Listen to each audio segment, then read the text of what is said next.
media station was running a documentary, Mr. Speaker, that was entrenching. And therefore, I want to appeal that this matter must be resolved as soon as possible, as quickly as possible.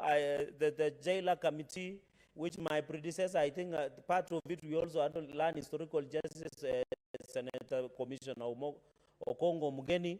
But today, Mr. Speaker is very humble. I don't know which medicine you gave him. But the point I wanted to make is that there is a tradition that will always be taken into place. Mr. Speaker, with those very many remarks, I thank you and congratulate the petitioner. The next order, thank you.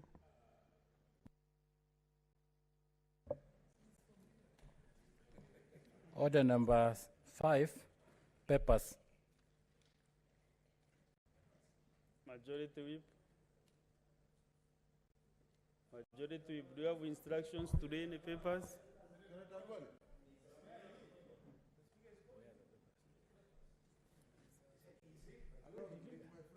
But he has forgiven.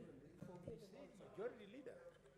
Thank you, Mr. Speaker. Mr. Speaker, sir, I'm sorry I didn't realize that the Majority Leader had stepped out of the House. My apologies. I beg to lay the following papers on the table of the Senate today, the 22nd February 2022, being one, the report of the Auditor General on the County Revenue Fund for the County Government of Murang'a for the year ended 30th of June 2022. 2, report of the Auditor General on the Kirinyaga County Assembly Car Loan for Members Fund for the year ended 30th of June. You are out of order. 3, a report of the Auditor General on the Nyeri County Enterprise Development Fund for the year ended 30th of June 2022. Mr. Speaker, I have the power to whip my side. Yes, drawn from the Constitution. Yes. Mr. Speaker, you've just spent this afternoon. Senator Karale, who is disturbing you? What is it? You are not concluding reading the papers that you have. Yes, I was just exercising my powers as a whip, but not at the wrong time, at the right time. It doesn't make sense to me, Mr. Speaker, that after you have spent an entire afternoon trying to return the House to an orderly way of doing business, members on my side, knowing very well that I'm their whip,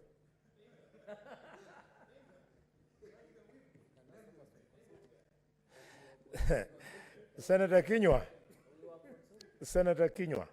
and Senator Cherargei. This is the house of Josiah Mwangi Kariuki. He paid with his life. This is the house of Robert Ouko. He paid with his life. This is the house of Tony Ndelinge. He paid with his life. You might be thinking you're in a small place. Number 4, Mr. Speaker, being the report of the Auditor General on the Nyandarua County Assembly for Members' Car Loan and Mortgage Scheme Fund for the year ended 30th of June 2022. Mr. Speaker, sir, I thank you and I lay the papers. Kenywa, what is out of order? Mr. Speaker, am I safe? No, Mr. Speaker. No. I've been given. No. Mr. Speaker, the reason you threw some people out of this house, now I understand. Because they're telling me I'm out of order. You are the only person who can rule me whether I'm out of order. And because you give me this opportunity, Mr. Speaker, my whip, Mr. Speaker, mentioned people who passed away. And he put my name between those people and Cherargei. So, Mr. Speaker, today I don't, so I'm asking whether I'm safe, Mr. Speaker, you protect me. Or he can substantiate what he meant, Mr. Speaker, because I don't know whether I'm safe. I don't know whether, because I thought, Mr. Speaker, he wanted to mention, when he meant karaoke, I thought he was to speak about Gigi Karaoke, who is from Laikipia County. But now he mentioned people who died mysteriously, Mr. Speaker. So and he put me in that list, Mr. Speaker. So I'm scared, Mr. Speaker. Maybe he can substantiate what he means. Okay, next order. Order number 6, notices of motion. Next order. Order number 7, statements. Yeah, we have a series of statements. We start with Senator Enoch Wambua.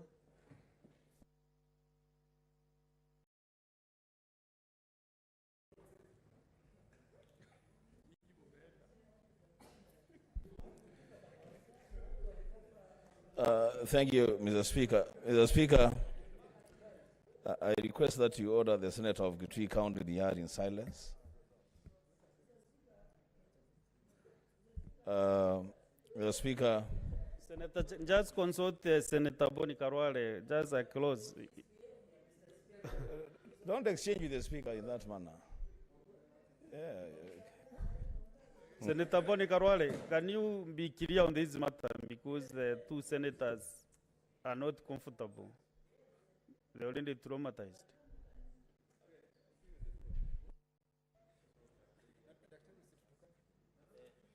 Mr. Speaker, Mr. Speaker, you conspicuously noticed that when you are being requested to retract your statement which you had read midway, and when members were requesting for apologies, I did not request to speak. We are losing it. I'm referring to those great men who, because people wanted them out of the way so that they would not continue being here. Just to remind ourselves that to be here, it is a serious platform. Very serious. Mr. Speaker, since you have allowed me, allow me to say this one. Just this one, please, kindly. That You know, when you become emotional, Senator Carroll, you start singing. yes, So I will I'm not say. trying to. Mr. Speaker, seeing what is going on in this house, members will just have to go back to the rules. If indeed you have accepted painstakingly to do what you did, then I would be expecting also members to also hold a conversation with themselves the way you did.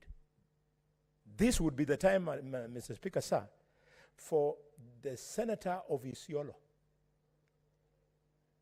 to re-examine herself and ask if it is true that knowingly that the sub judice rule applies just as much to Parliament as it does to the judiciary, what would she do in view of that if we are serious? Mr. Speaker, similarly, I would be requesting the leader of the minority to talk to himself. That if knowing the rules, he can stand in his place and walk right to the chair and warn you directly, and in the process attract his colleagues. Is that the way we want to run this house? If it is the house that was so important that these people whose names I've invoked lost their lives, ladies and gentlemen, honorable senators, let's not do that. Let's not do it, Mr. Speaker. Mr. Speaker, Senator Dulo is a lawyer. Mr. Speaker, Don't go to the details of that matter because. yes, I'm concluding with this remark because then you have allowed me that much. Mr. Speaker, you did not invite yourself into speaking to the separation of the offices. There was a lot of point of order upon point of order that caused you to prepare this communication. Otherwise, originally you had refused. Why are we being dishonest? Are you saying we are children in this house? Thank you, Mr. Speaker. Senator Enoch.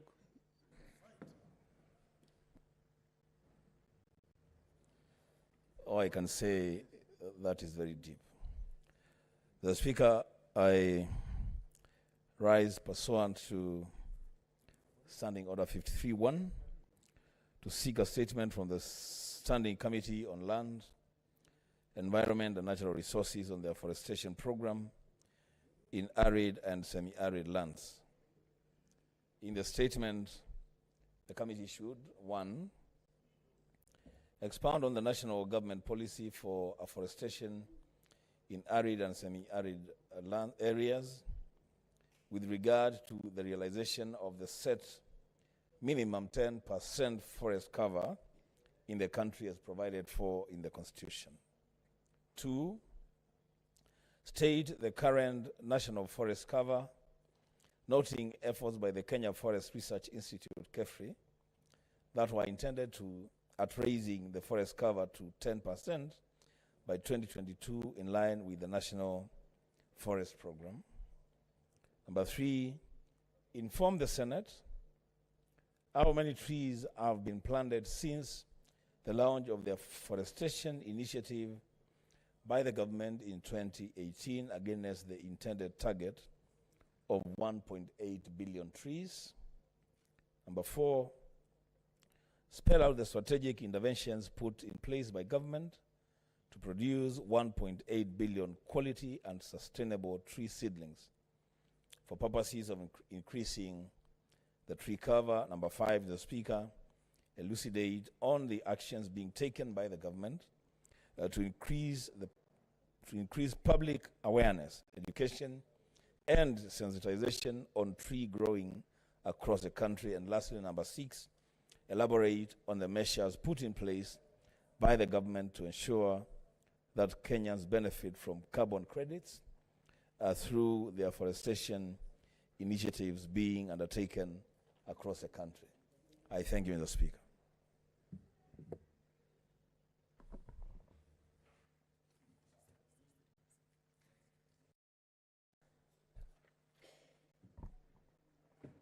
The Honorable Senator from Laikipia, in 1 minute, comment on the statement by the Honorable Senator Enoch Mbua. Asante sana Bwana Spika kunipa fursa hii. Nataka kuchukua fursa hii kuunga mkono taarifa iliyoletwa na Senator Enoch Mbua. Ni kweli mambo ya upanzi wa miti serikali imechukulia kwa uzito sana. Nakumbuka Rais wa Jamhuri ya Kenya akisema kwamba tupande miti, na ni jambo la muhimu sana kwa sababu ukiangalia hasa sehemu zetu ambazo ziko na miti kunanyesha, lakini sehemu ambazo ni jangwa zimebaki jangwa kwa sababu hakuna miti. Bwana Spika, ninapoongea ukitembelea sehemu ya Laikipia, hasa pale panaitwa Igwameti, mahali Laikipia University iko, ni jambo la kuvunja moyo sana kwa sababu pale katika chuo kikuu kazi wanayofanya ni kukata miti usiku na mchana, Bwana Spika, bila kuzingatia kuendelea vile ambavyo Senator wa Kitui alivyosema, Senator Wambua, vile ambavyo tunaendelea kupanda miti.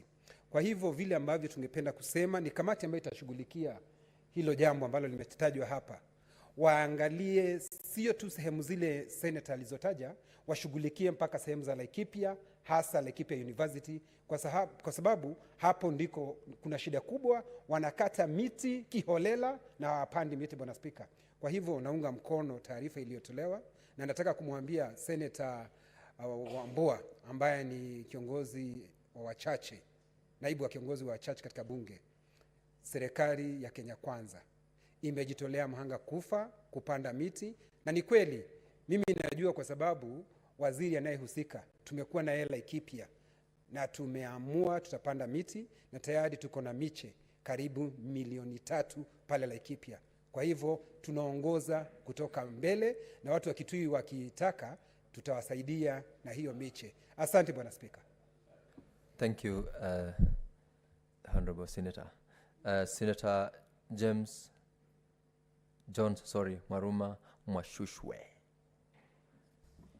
Yeah, thank you, Mr. Speaker, for this opportunity to comment and ride on the statement by Senator Enoch Wambua about afforestation and the regeneration of our forests it's a very important statement, given that most of the areas that had a lot of rainfall, had a lot of water, now have dried up.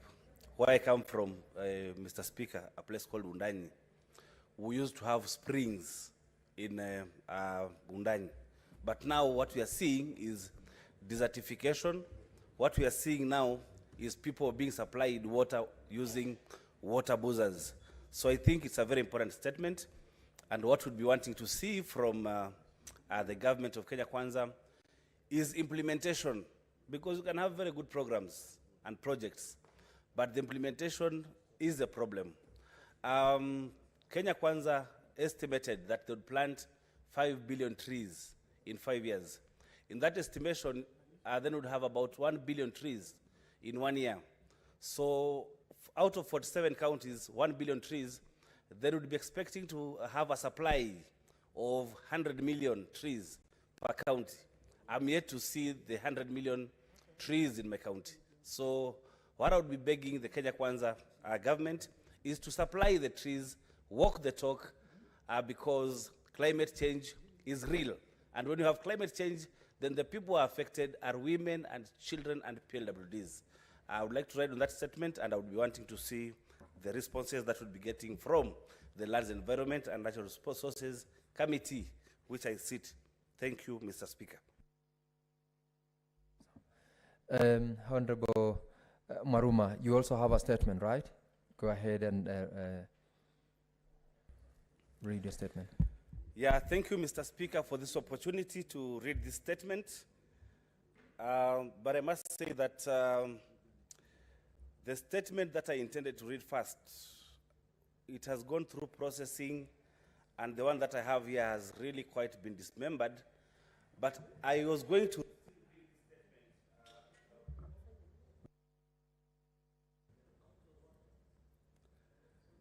still going to bring this statement, but it was dismembered through the time of processing. But because now this has come earlier, I will still read it and then follow through the Secretariat and see where the initial version is. Because, Mr. Speaker, the initial version was that there's somebody who is abstracting water using Kenya pipelines without public participation. But still, for Mzima 2, I was going to go through it. So just allow me to go through this statement, and then I follow through what happened to the initial statement. What's your point of order, Cherargei? Speaker, this is a house of rules, order and procedure and precedence. When you look understanding under 53, 52, 53, 54, 55, if we allow Senator Mwaruma, my good friend, Mwashushe, to read this version of the statement, I'm worried it might not all fall the threshold of Standing Order 55, where he talks about the contents of request for statement, as in shall not be for debate, frame to give information, or convey a particular point of view, contain an argument, interference, opinion, repeat substance covered, seek an expression of opinion, be excessive of length, ask a private individual or an official body to more than one subject, Mr. Speaker. So for neatness of the House, Mr. Speaker, and not running the risk of Senator Mwaruma reading his own version of the statement that was not processed by your office, Mr. Speaker, and you know you need to withdraw the word dismember, because I don't think that your office can dismember anybody's statement.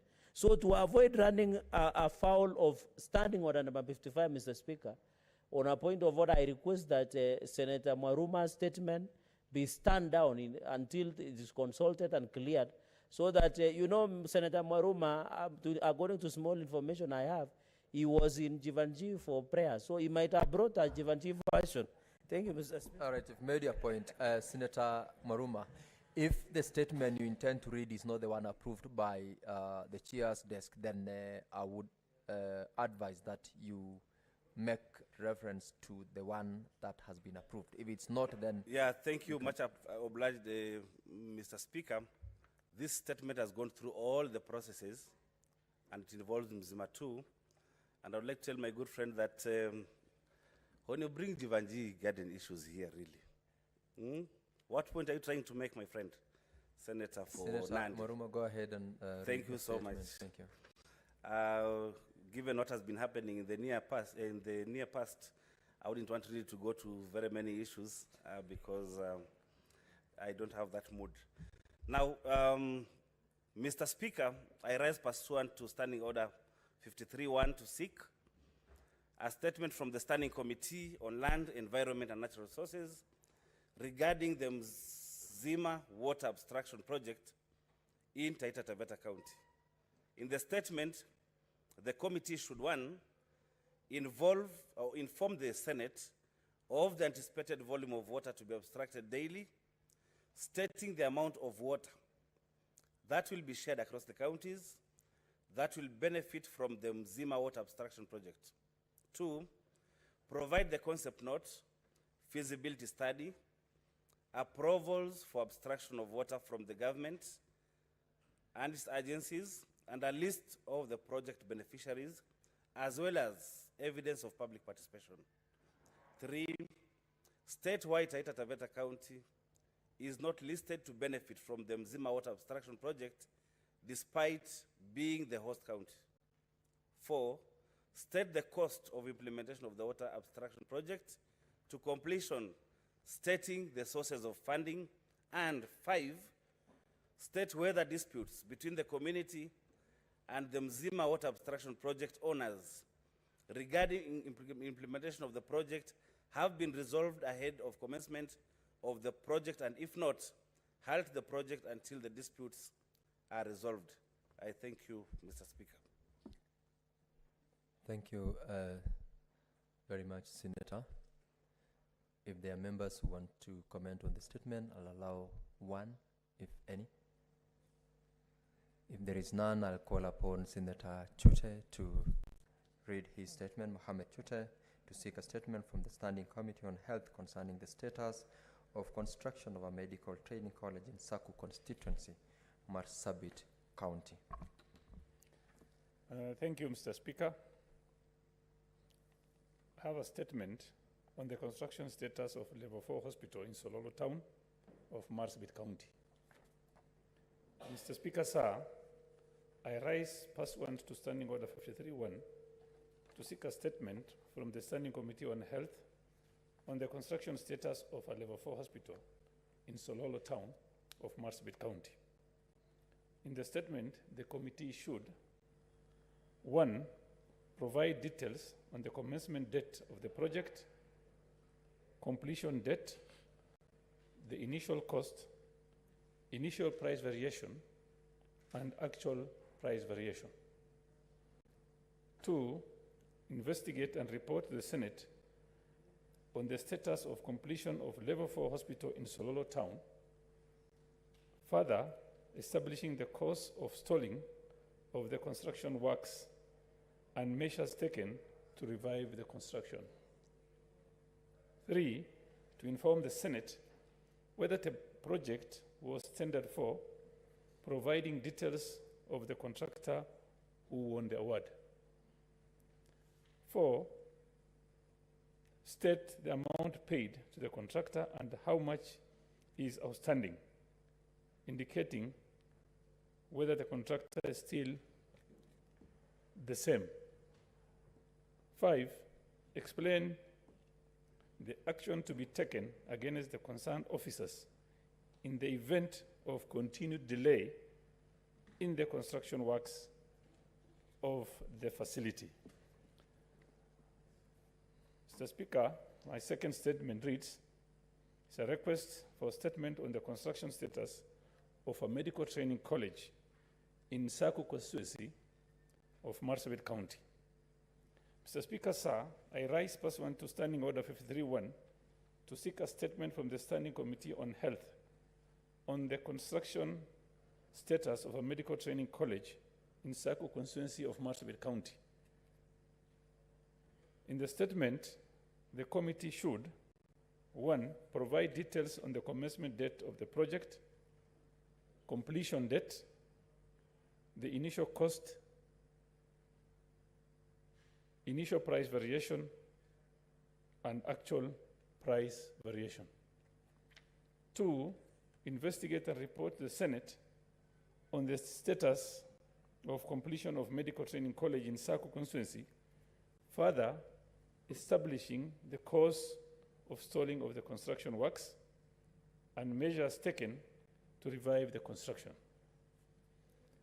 3, inform the Senate whether the project was tendered for, providing details of the contractor who won the award. 4, indicate the amount paid to the contractor and how much is outstanding, indicating whether the contractor is still the same. Finally, number 5, explain the action to be taken against the concerned officers in the event of the continued delay in the construction work of the facility. Thank you, Mr. Speaker. Thank you very much, Senator. I will invite if there is any member who would like to comment on that, on the two statements that have just been read out by Senator Chute. If there is none, Senator from Nandi County, Senator Samson Cherargei, to seek a statement from the Standing Committee on Education concerning the transition of learners to junior secondary school. Thank you, Mr. Speaker, and I have two statements. I hope you'll allow me to read them concurrently so that I don't need to come back. So my first statement is on the request for statement on the transition of learners to junior secondary school. Mr. Speaker, sir, I raise pass one to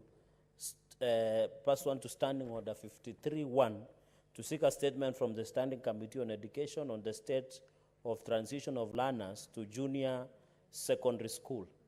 In the statement, the committee should, 1, appraise the Senate on the number of pupils who have transitioned to the junior secondary school, stating the challenges being faced by the Ministry of Education in ensuring 100% transition of pupils to junior secondary schools across the country.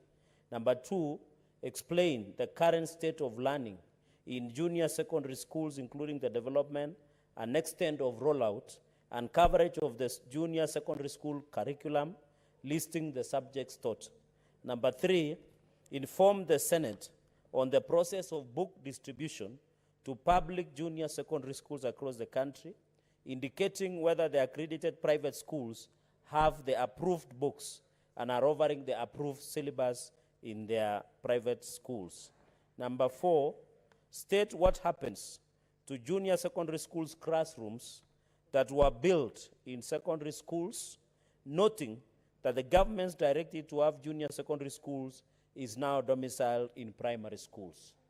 Number 5th, Mr. Speaker, sir, disclose the total number of contractors engaged in the construction of the new junior secondary school blocks, identify those who have been paid, and the amount owed to the remaining contractors across the country. Number 6, Mr. Speaker, sir, state the total number of teachers recruited and deployed to junior secondary school and the current deficit across the country. And the 5th and the last, Mr. Speaker, ascertain if the new directive to ban boarding schools has been implemented, indicating whether junior secondary school will also be affected. Mr. Speaker, with your indulgence, my second statement, request for statement on the current drought in Kenya. Mr. Speaker, sir, I raise pass one to Standing Order 53-1 to seek a statement from the Standing Committee of National Security, Defense and Foreign Relations on the current drought ravaging first regions of the country, Mr. Speaker. In the statement, the committee should, 1, spell out the strategic interventions put in place in the Ministry of East Africa, Assad and semi-arid areas, and regional development to combat Kenya's worsening drought situation in the recent times.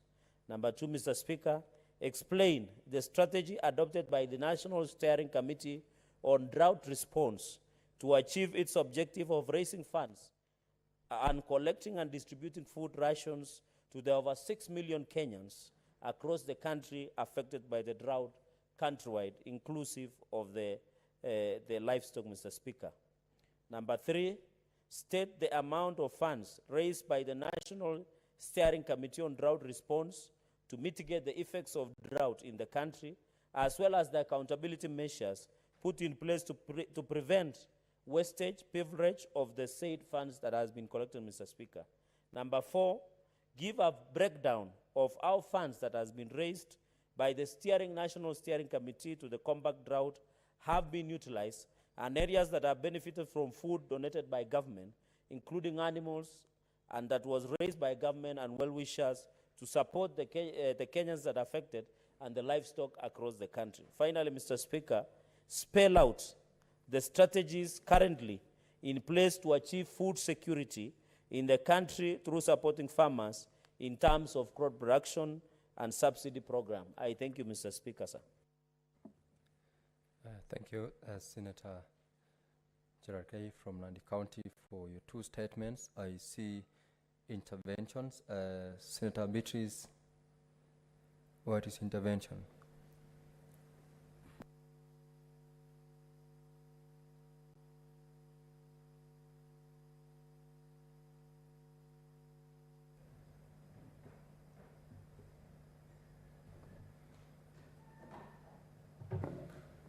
Mr. Speaker, thank you for giving me the chance.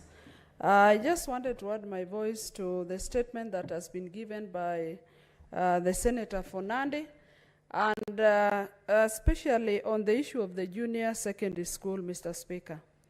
Mr. Speaker, what the Senators raised are real pertinent issues out with the public.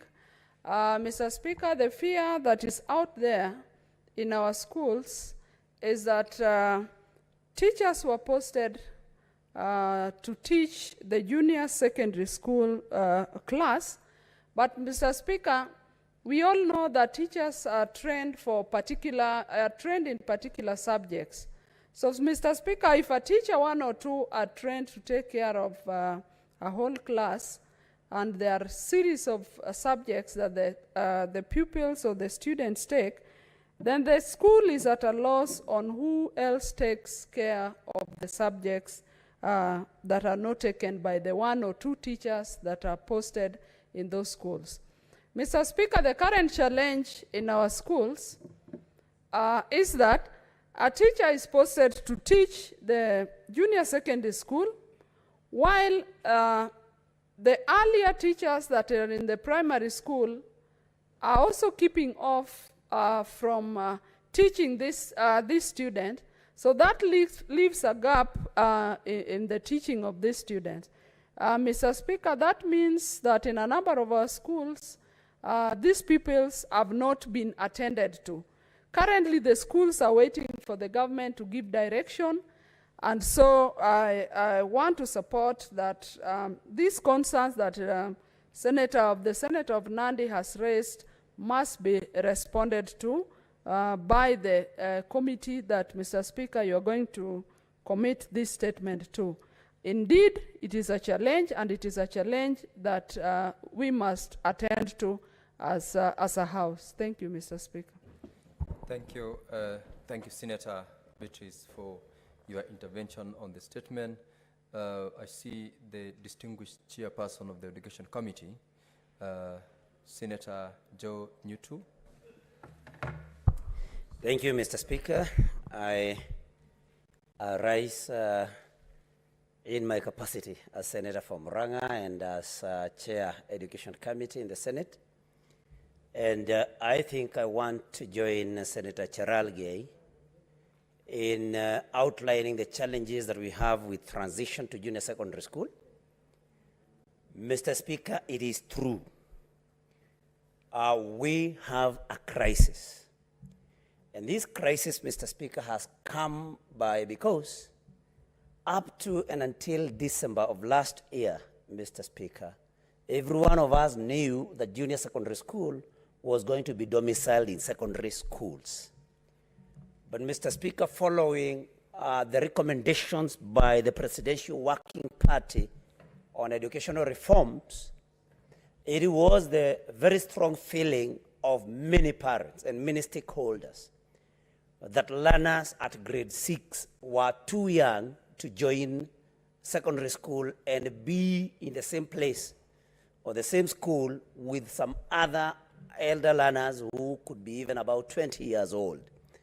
And Mr. Speaker, as you are aware, His Excellency the President directed then that junior secondary school be domiciled in primary schools, which of course caught primary schools off guard, because the curriculum that junior secondary school is giving, Mr. Speaker, is secondary school curriculum. Primary school teachers are not trained to handle secondary school curriculum, Mr. Speaker. And so there is a challenge. But Mr. Speaker, I want to assure you that last week, during an induction training of my committee in Naivasha, we invited the CEO of TSC, Dr. Nancy Macharia. And she outlined a few things that she's doing with her commission, Mr. Speaker, to see to it that this challenge is addressed. And one of the things that is being done, even without responding to Senator Cheralge's issue now, is that there are teachers, Mr. Speaker, that were teaching in secondary schools before, especially diploma holders, and who have been now bumped and are being posted to junior secondary school in primary school. They are already teaching in primary school.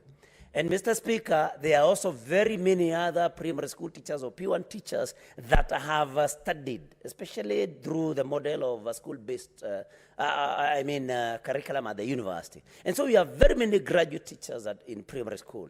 And these are the teachers that the TSC CEO says are being mapped to be posted to handle this secondary school curriculum that is being offered by junior secondary school, Mr. Speaker. The other thing that I want to maybe join Senator Cheralge in, even as maybe you consider referring this particular statement to my committee, is that yes, we have challenges. Because this year, we have only one cohort in junior secondary school, that is grade 7. Next year, we will have 2, Mr. Speaker. So we will have grade 7 and grade 8. Next year, but one, Mr. Speaker, we will have 3 cohorts, grade 7, 8, and 9. That will be like a complete secondary school, Mr. Speaker, in primary school. And so I think I want to call on government and the TSC, Mr. Speaker, government to allocate more resources to TSC, because we must recruit teachers trained to handle secondary school curriculum in big numbers, Mr. Speaker. And you know, they say that if you do not plan, if you fail to plan, you are planning to fail. Mr. Speaker, we should not plan to fail. We should plan well in advance, Mr. Speaker. I also want to comment on the second statement that the Senator Cheralge made about drought in the country, Mr. Speaker. And I think this is something that we have been talking about in my committee, because the other time we invited the CS to come and shed light on school feeding program, Mr. Speaker. And it was a feeling of very many members in the Committee of Education that we need to look at what to relook or to look afresh at what we call ASALs, Mr. Speaker. Talking about Murang'a County has no area classified under ASAL, but we have a very dry area, Mr. Speaker, that should be classified as ASAL. An area called Kakuzi, part of Makuyu Ward, Kakuzi Ward, Idhanga Ward, Mr. Speaker, and some part of Biri Ward. And so we are saying, or I'm supporting Senator Cheralge, that we should see what we should do or we can do to mitigate the effects of drought, not only in ASALs, but also in some other counties where everybody else thinks that they are comfortable, but where there are some areas, specific areas in some counties that are suffering from this drought, Mr. Speaker. And so, Mr. Speaker, I rise to support the petitions made by Senator Cheralge. Thank you very much. Thank you, Senator Nyotu. I have been magnanimous in permitting you to take more time to make your comments, because you're the chairperson of the committee.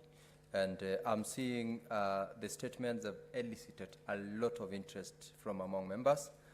The majority whip, Senator Halwale. Thank you, Chair. Chair, the proverbial ostrich that buries its head in the sand. The president has opened up and admitted to the country that I don't want a one-man show. And he has said, I'm hearing a lot of vibes about CBC. Let there be a special committee comprising of professionals, education specialists, to advise him. And today, Parliament is quiet. We should be asking ourselves, these issues raised by Senator Cherargei on CBC and supported by other colleagues, what is our advice to the president? Where is the Education Committee in this house? Where is the Education Committee in the National Assembly? We got to have our own mind. And unlike those professionals who get reports from the elites, who go to their boardrooms in their meetings when they are invited, even for public participation, we as elected people, we are accessed by the real parents of the hustler children. So we should carry that information to the president. What am I saying? I'm saying that the difference between CBC and what it is replacing, it is about what choice would you prefer to develop. CBC wants to base development on competence. And the old system is basing it on development of knowledge. So what should come first? If indeed we are true to the nation, competence cannot precede knowledge. A person you want to teach competence should have some basic knowledge of science if you want to make them competent in a science-based sector. We have a unique opportunity because of these problems we are having in CBC for us to go and expand village polytechnics that teach competence, expand TDIs, expand TVETs that teach competence, so that the balance of the children who then don't proceed to secondary school can then go and be taught competence at the village polytechnic or at the TTI or the TVETs. Mr. Speaker, Kenyans must now prepare themselves for real that we have been having standard 8 dropouts. Now we are going to have standard 6 dropouts. Yes.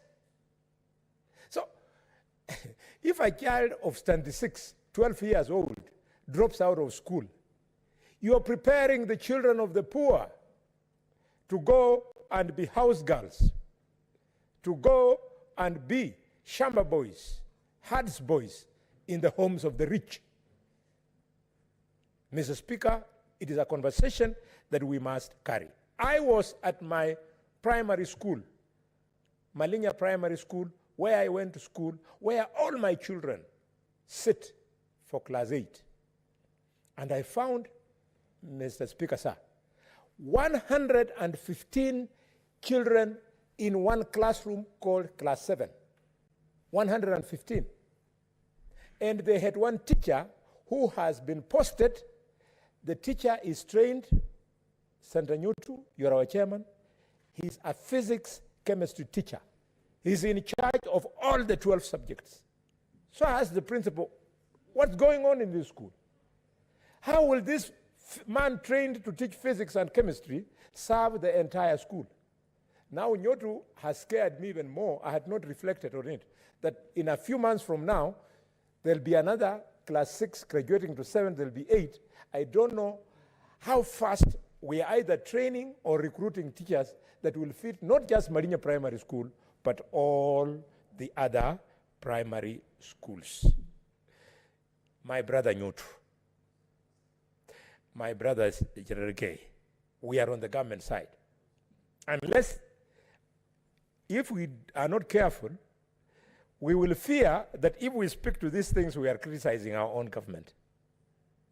And our guys on the opposition will run away from it because they'll say our government is useless, is promoting a useless system and so on. Let us all reason together, not as opposition, as minority. We speak to this thing. This thing might kill a generation. Thank you, Mr. Speaker. Thank you very much, Majority Whip. What is your intervention, Senator Kisang? Actually, it's not an intervention. Thank you, Honorable Speaker. Honorable Speaker, I wanted to make one comment or two, and then I read my statement. You now, know, Senator Kisang, you were next in the queue to read your statement. But I want to make comment first. Sure. Yes. Go ahead. Thank you. At least let me make some comment. Honorable Speaker, you know, this thing of CBC has been there for a while. I know there has been discussions even when I was in National Assembly. And the former nominated MP for, who was the SG for NAT, Honorable Soshon, was really against this CBC. And it looks like we didn't listen as a country. Because recently, grade 7 we admitted at a primary school, all our primary schools. There are 2 schools within the primary school. We have junior secondary school and the primary school. And we don't even know who is the head, who is the principal for the junior secondary school. Is it the head of the primary school? And very soon, as the chair of education has said, next year we'll have grades 8 and grades 9. By the time they're in grade 9, there'll be a primary school that is going to end at grade 6. And there'll be a junior secondary school beginning grade 7 up to grade 9. How will the 2 schools be run? You know, those are the things that we need to look at. We spent a lot of money last year as a government to put up 1 classroom in all our secondary schools in preparation for junior secondary schools. But because of the report from the experts that we domicile the junior in primary schools because of the age, those classes are already in our secondary schools. We don't have classrooms in primary school. The issue that we should be discussing now is to ensure in the next budget, or even in the supplementary that the National Assembly is discussing, they need to vote some resources to be given to our primary schools to put up classes, to put up laboratories. You cannot teach physics, chemistry, or biology in junior secondary school in a primary school without a lab. So, Chair, these are the things that you need to look at and bring it up with the Teacher Service Commission and also Ministry of Education so that they allocate resources. Finally, on the second statement by Gerard Gay on drought across the country. Many of our counties that are not classified as ASAL, Elgeyo-Marakwet County is not classified as ASAL. We've had problems for years, insecurity along Kiri Valley, and we have not accessed relief food. So this issue of giving out food, especially to our schools, we need to relook at it and ensure we return back this old school feeding program so that even these students in junior secondary school, they access lunch in the schools. Thank you, Honorable Speaker. Now, I request that you allow me to read my statement. I will not allow you to read your statement because I've got other members who sought also to make comments on this. I'll allow 2 more members, then I'll invite you to read your statement. Thank you, Honorable Speaker. Honorable Senator Okech Eddie Gisheru.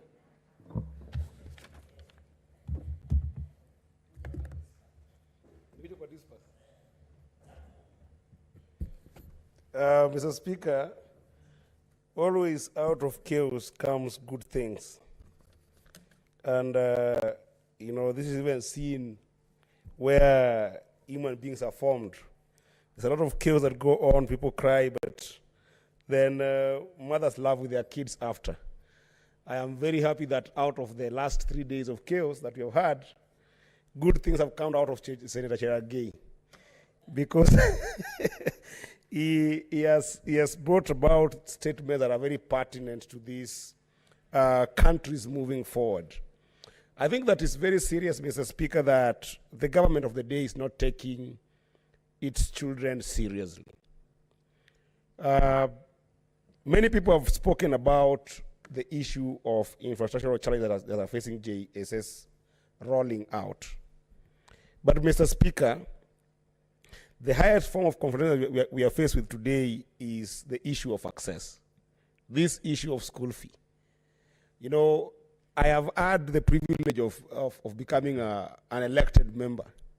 And I think that I speak to many of us here when I say that when you go home today in your respective constituencies, one of the biggest problems that comes in front of every elected member here are parents that come to them with school fee issues. And you cannot, as a government, think about rolling something like JSS and not be able to think about the access points, particularly the issue of school fee to our children. Second to this, Mr. Speaker, I know my brother and my senior, ranking member, Boni Alwale has spoken about the issue of developing knowledge before developing competence. I think that, my brother, the issue goes even further than that. The government of the day, I can assure you, is confused about why are we, as a people, having an education system. Education system should be a system that focuses on productions that you face as a country. The government must first of all articulate itself on what is the development path that this country is taking so that you develop a population that responds to that which you produce, that which the economy is based on.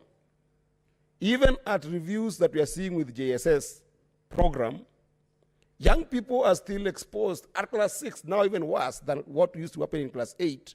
6 years after education, you are being forced to start memorizing science, to start memorizing mathematics, to, on top of that, memorize English and Kiswahili, because the government is not deliberate about where this country needs to go in terms of its production.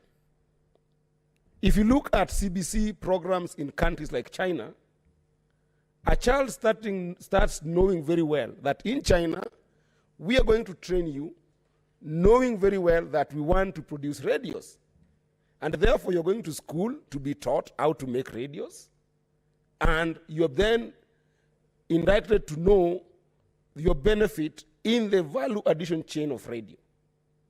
But a kid in Kenya today, introduced to JSS program, Mr. Speaker, is left to wander the same way we were wandering up to class 8, mastering everything, and then figuring out their lives after dropping out of school. Senator Edi, we are already within 15 minutes that the standing orders allows us to debate. Could you conclude on your comments on it so that we move to the next statement? Thank you, Mr. Speaker. I am most obliged. I think that, Mr. Speaker, as I finish, the pertinent issue of education is strongly tied to this agenda of what our country needs to do to be able to connect our education system and our production system. Because if you allow that to happen, then even issues of drought won't come to place, because you'll produce kids who know how to even develop disaster readiness and preparedness mechanisms to be able to deal with excesses of our production system.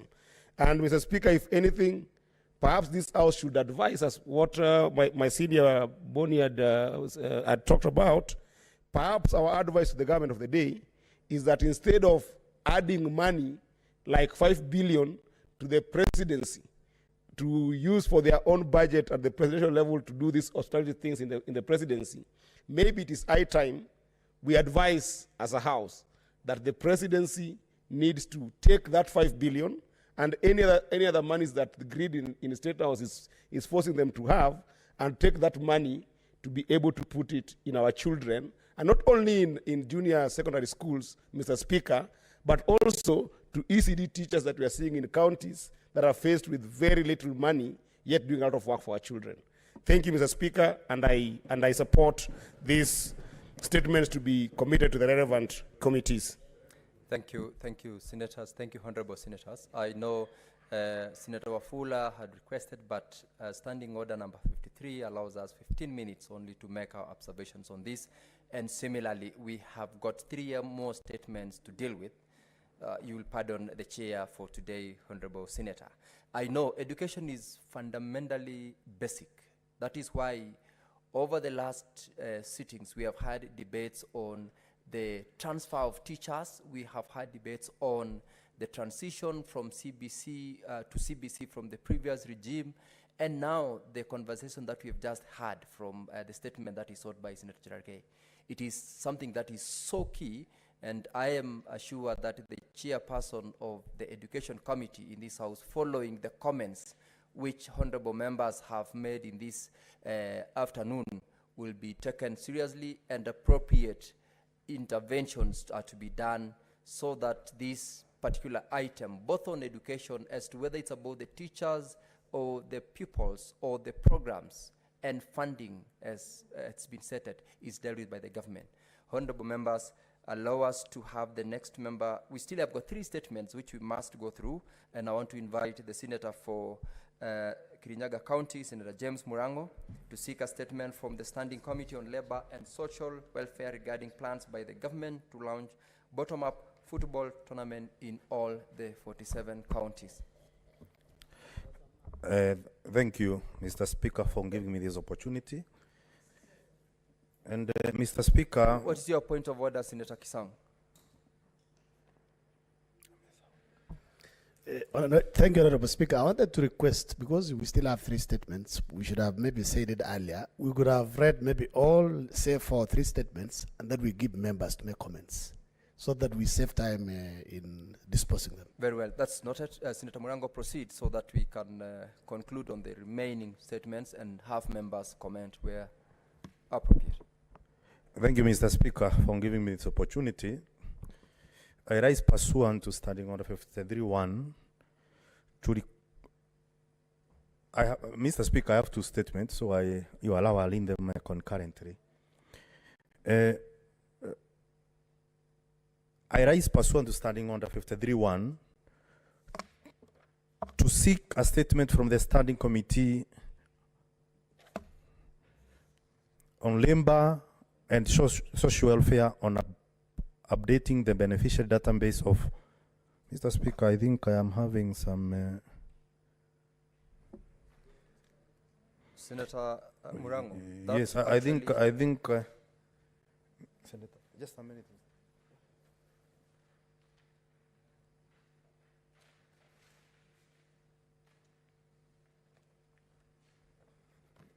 I'm well prepared. Thank you, Mr. Speaker. I rise pursuant to Standing Order 53.1 to seek a statement from the Standing Committee on Labor and Social Welfare regarding plans by the government to launch bottom-up football tournament in all 47 counties. In this statement, the committee should, 1, appraise the Senate if there are plans in place by the government to launch and sponsor bottom-up football tournament in all the counties. 2, state the tentative dates the tournament is expected to start, detailing the implementation structure, management, and eligibility requirements for the participating teams. And 3, confirm the frequency and duration of the tournament, indicating the estimated budget and the source of financing for the tournament. Statement number 2, Mr. Speaker, on the same Standing Order 53.1. But Mr. Speaker, I did request for this statement 2.5 months ago, Mr. Speaker, and if you allow, Mr. Speaker, I think we need to pull our socks a little bit so that we can be answering to these statements when they go to the committees, Mr. Speaker. Mr. Speaker, understanding under 53.1, I stand to request for a statement from the Standing Committee on Labor and Social Welfare on updating the beneficiary database of the Inua Jamii program. In the statement, the committee should, 1, provide a status report on the current number of beneficiaries per sub-county under the Inua Jamii Cash Transfer Program for the elderly in Kirinyaga County, stating the amount of funds released in the last 24 months and the beneficiaries. 2, state measures, if any, that the Ministry of Labor and Social Protection has put in place to ensure that at any time the data in the cash transfer programs and database is up to date, particularly the removal of beneficiaries who have left the program through natural attrition. 3, confirm when the ministry is commencing registration for those who have attained the mandatory age for admission in the program across the country, stating sensitization measures in place.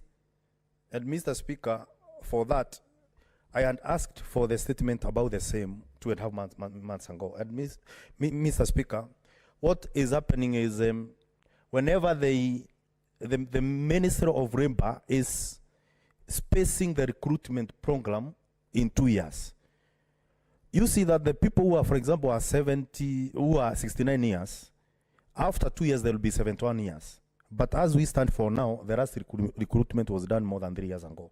That means we have very many old people who have not been registered, they are not in the registers, and they are not benefiting from the Inua Jamii program, Mr. Speaker. And that's why this statement is important, because it's the second one. Lastly, Mr. Speaker, the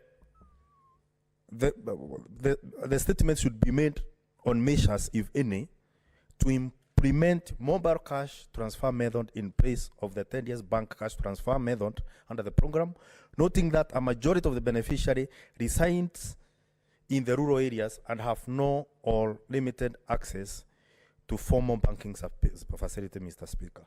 Thank you, Mr. Speaker. Thank you very much, Senator. Senator William Kipkemoi Kisang, Market, make your statement as well. Thank you, Honorable Speaker. I was worried, time was running out. At least I hope members will have an opportunity to comment. Honorable Speaker, I rise pursuant to Standing Order 53-1 to seek a statement from the Standing Committee on National Security, Defense and Foreign Relations on insecurity in the North Rift region arising from illegal arms. In the statement, Honorable Speaker, the committee should explain steps the Ministry of Interior and National Administration is taking, if any, to curb the proliferation of illegal arms circulating in the country, which are being used to perpetuate conflicts in parts of the country, including the North Rift, thus increasingly posing significant socioeconomic, political, and security risks countrywide. Second, Honorable Speaker, state the measures being taken to strengthen security and surveillance at our borders, noting the ongoing political instability in neighboring countries could be driving the proliferation of illegal arms in the country. 3, spell out measures, if any, the ministry has put in place to recruit and train more national police reservists to complement the efforts of the National Police Service in restoring peace in counties where several individuals have been recently killed, maimed, and loss of thousands of livestock in the recent past. And finally, Honorable Speaker, recommend immediate measures to enhance collaboration with local administrations, administrators, and community leaders in effort to sustain the underlying war on stock theft and possession of illegal firearms. Thank you, Honorable Speaker. Thank you, Senator Kisang. Senator Okech.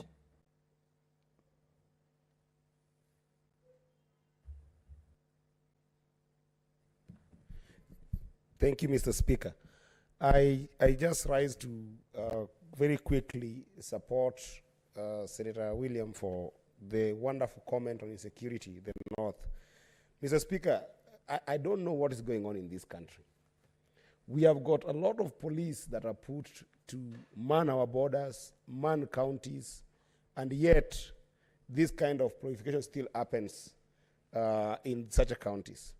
Today, if you look at Migori County, Mr. Speaker, there are so many roadblocks in a county that has never experienced any kind of war. And the police that we have in this kind of roadblock, even from his own county, all they do is take money from people.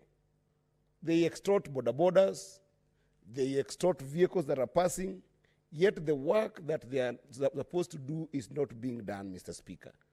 And it is high time that I think that this kind of statements should not only be committed to the relevant committee, but this house should put police to task to be able to make sure that any time, do I get my time next time? Honorable Senators, it is now 6:30 p.m., time to adjourn the House. The Senate therefore stands adjourned until tomorrow, Thursday, 23rd of February 2023 at 2:30 p.m.